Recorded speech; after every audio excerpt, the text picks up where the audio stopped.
Hi friends, today we'll talk about how to fix or how to solve your Facebook Lite. To know how to fix or how to solve your Facebook Lite, you should just go to settings.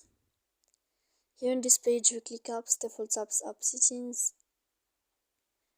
Then this list you'll enter to the window of Facebook Lite and you click.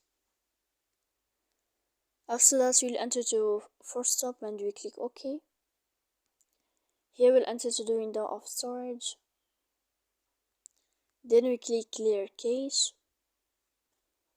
You can go to your airplane mode. You can wait for a second and you can turn off your airplane mode again. And in the end you can go to Play Store. You can search about Facebook Lite and you can uninstall your app. So please don't forget to support us by like and subscribe.